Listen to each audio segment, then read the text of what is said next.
Ask yourself, who do I want to be walking into 2026? What would that version of me be doing right now? What would she say no to? And what would she prioritize? The women who win, they're not waiting for January 1st to feel motivated. They are already building the habits that make motivation irrelevant. And they're doing that right now. Get your journal and write to yourself, if I stay consistent through the holidays, what would that prove to myself? And then write down the top 3 habits that you refuse to drop, even during the holidays. That's your new standard. For me, I'm exercising no matter what. I'm meditating no matter what. I'm journaling no matter what. Those are like my non-negotiables. The world tends to slow down at the end of the year. This is the perfect time to make progress without any distractions. So while everyone else is distracted by parties and by sales and by social media, you're focusing on your systems. I'm going to break down 3 small habits that will give you momentum. Number 1, the 10-minute morning check-in. Before you give the world or your social media, your emails, or anything a chance, give yourself 10 minutes of no distraction in the morning, and then ask, what energy do I want to bring in today? And just let whatever thoughts come up.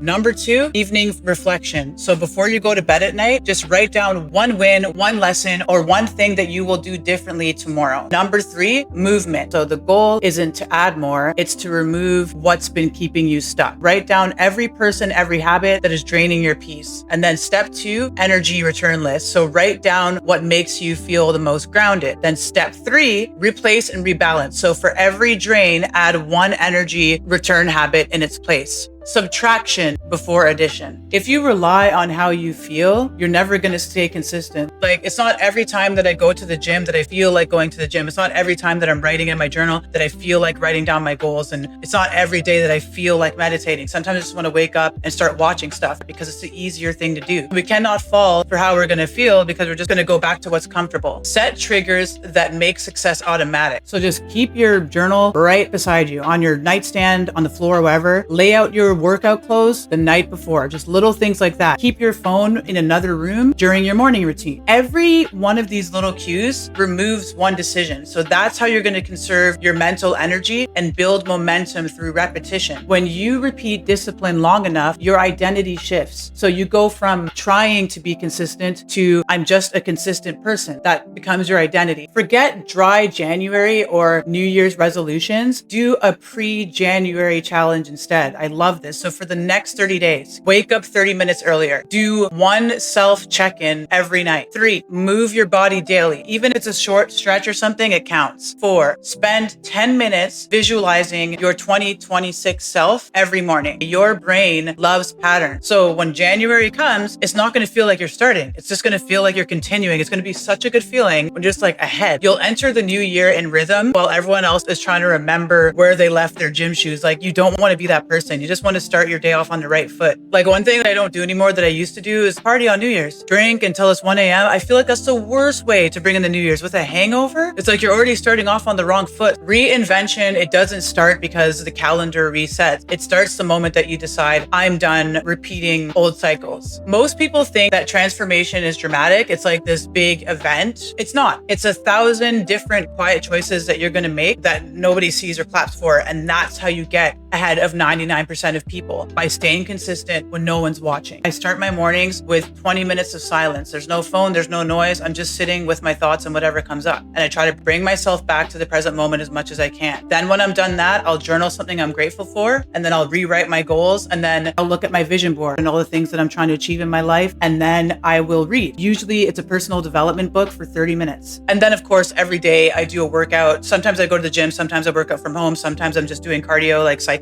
or something. But the point is, I move every day. When I start my day off like that, it sets off the tone for the day. At night, I reflect. So it's not to judge myself, it's to track who I'm becoming. And that's how I stay grounded. You do not need a perfect schedule. You just need a consistent rhythm. So I just got a question for you, okay? Do you want to start the new year catching up, or do you want to start it already in motion? Because most people spend January trying to rebuild their confidence, their focus, and their health, all because they let everything slide during the holiday, right? They've been doing nothing but drinking and eating nonstop. Don't be most people. Like, your habits this season will set the tone for the next one. The way you finish 2025 is how you're going to enter 2026. If you take one thing from this video, just let it be this. You don't need a new year. You just need a new standard. So just use this time right now in October to strengthen your focus, strengthen your energy and your routines. And when everyone else starts over in January, you'll already be unstoppable. By the way, if you would like a tool to help you plan your days, track your routines, and stay consistent, please grab my weekly transformation planner. It's the same system that I use to keep my habits aligned. And if you struggle with self-sabotage, you can also download my free PDF. It's called the Self-Sabotage Survival Kit in the link below. Comment below one thing that you're committing to before January 1st. I want to see who's serious about being in that top 1%. Thank you so much for listening, and until the next video.